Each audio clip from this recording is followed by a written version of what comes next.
Olá, alunos do terceiro ano, tudo bom? Espero que estejam bem, que estejam saudáveis, né? Porque nós temos ainda uma longa quarentena pela frente, né? Pelo que se desenha. E, bom, não vamos perder o foco, vamos investir em estudar história, que é o que há de melhor. Bom, vamos lá. Então, trabalhamos Canudos na última aula, tá? E agora a gente vai trabalhar outras revoltas importantes durante a República Velha. Uma delas é a Revolta do Contestado. E como ela é pouco conhecida, né, ela acaba caindo muitas vezes em questões de vestibular, principalmente aqui no sul, porque ela corre na região sul, uma região de território contestado, por isso o nome, né, entre Santa Catarina e o Paraná, naquela região de fronteira, certo?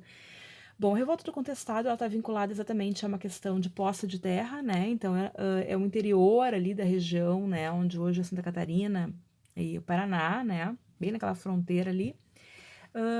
E naquele espaço, então, a gente vai ter a ocupação ainda, no primeiro momento, bastante pontual, principalmente de pessoas muito pobres, poceiros, pessoas que viviam da extração da erva mate, da criação de gado, tribos indígenas, enfim, ainda é uma região, no início, ainda desocupada, e vai estar muito vinculado a essa questão de disputa por posse de terra, né, essa revolta que vai ocorrer.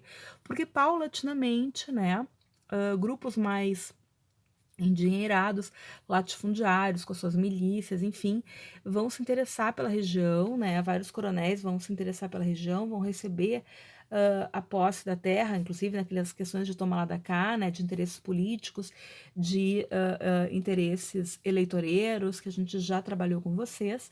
Então, esses coronéis vão começar a receber essas doações de terra que estavam então ocupadas. A violência vai graçar nessa região, né? Porque esses coronéis vão ter seus jagunços, né, suas milícias, enfim. Então é uma situação bastante tensa no local. Além disso, essa situação vai se intensificar, né? E a eclosão da revolta do contestado de fato, né? Ela vai ocorrer em 1912. Mas por que vai se intensificar essa situação de tensão que a gente já vê que se desenha numa região tão disputada, numa região, né, que vai pouco a pouco ter o seu interesse sendo ampliado por esses grupos, né? O interesse nessa região. Basicamente, isso vai se ampliar principalmente a partir do momento em que nós temos o governo federal ambicionando, né, colocar então ali né, uma via férrea, digamos assim, ligando São Paulo e Rio Grande do Sul, né? Então aquela região ela vai ser então expropriada, né, de grupos que ali viviam, como eu disse para vocês.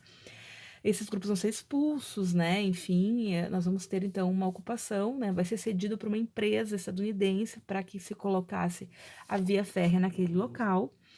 Isso vai gerar o deslocamento de, né, milhares de trabalhadores, calcula-se que entre 4.000 e 8.000 pessoas vão se deslocar para a região para trabalhar para essa companhia, né? Então, colocar aquela via férrea.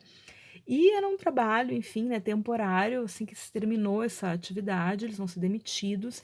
E a região que já é uma região tensa, né? Exatamente porque é uma região muito pobre, uma região muito abandonada ainda nesse momento, né? Vai se ampliar, porque nós vamos ter um número maior ainda de pessoas desempregadas, né, empobrecidas, num período de tensões de crise econômica, né, no qual nós vamos ter o custo de vida muitas vezes elevado, e essas pessoas, né, não tendo a possibilidade de ter, né, a sua própria terra, enfim, vivendo naquele meio de violência. Além disso, a gente também sabe que é uma região, né, como eu disse para vocês, muito pobre e que favorecia, então, né, a questão dos cultos religiosos, né, daquele discurso de pessoas. Então, o contestado, assim como Canudos, também tem um caráter messiânico religioso envolvido, tá? Então nós tínhamos uma série de grupos de monges, enfim, que batizavam, que benziam. Então nesse período a gente ainda tem, né, muitos daqueles monges itinerantes, né?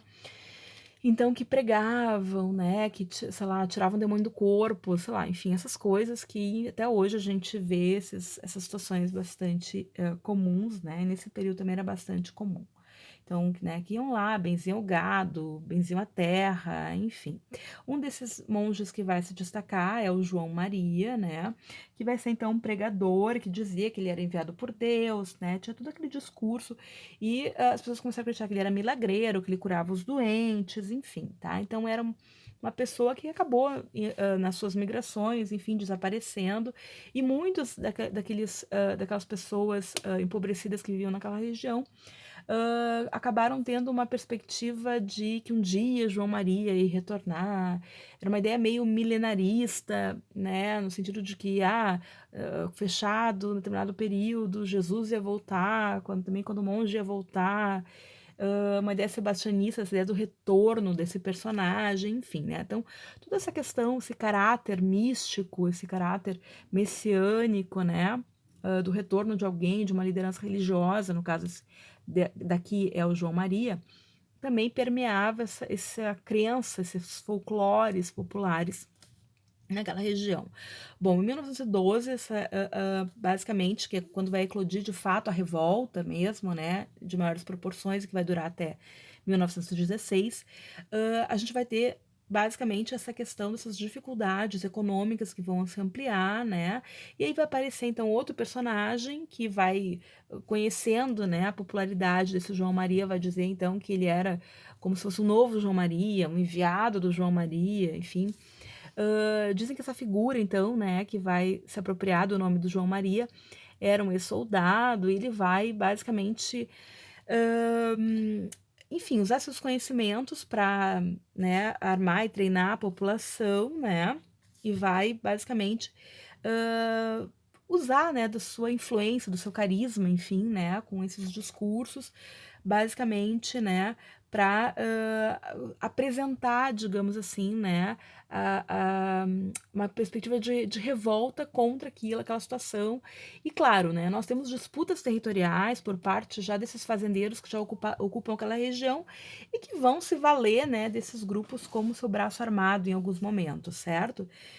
Então, basicamente, a gente vai ter alguns coronéis, né, que vão estar disputando essa terra, né, e alguns deles vão se associar, utilizar esses grupos que vão, então, ser colocados, né, na mídia, enfim, na imprensa da época, né, a mídia, eu quero dizer, os veículos, jornais, enfim, né, a imprensa da época, como bandidos, né, e nessa disputa entre coronéis, né, alguns são mais associados ao governo, vão solicitar, então, tropas federais, e a gente vai ter o conflito, né, colocado. Então, basicamente, está muito vinculado à pobreza da região, à pobreza dessas pessoas, né, que, na verdade, estão na perspectiva de uma injustiça social presente, né, naquele espaço. E nessa disputa, né, nós vamos ter, então, forças policiais que vão ser mobilizadas pelo coronel inimigo do coronel que utilizava essas forças, digamos assim, né, e nós vamos ter um conflito longo, bastante duradouro, até porque, como eu falei, é uma região bastante inóspita, esses grupos vinculados ao João Maria, então, esses revoltosos, pobres, enfim, conheciam muito bem a região, então a gente vai ter uma guerra de guerrilha, né, e por isso mesmo ela dura muito, mesmo quando a liderança, o João Maria, morrer, eles vão continuar como se fosse uma guerra santa, enfim, né? Então, a perspectiva religiosa vai estar muito presente no discurso desses grupos, certo? Essa também é marcado, né, o contestado como o primeiro conflito, né, no Brasil, no qual inclusive foi utilizado uma força aérea, enfim, né, porque o avião foi criado aí em 14, né, durante 16, então no final do conflito, inclusive há registros de que teria havido bombardeio desses grupos, né, e basicamente não vai ser um massacre dessa população, certo? Então, em 16, eles vão ser, né, de fato mortos, enfim, né, o conflito vai ser superado e, basicamente, né, esses grupos vão ser, né, exterminados porque são pessoas muito pobres, enfim, né.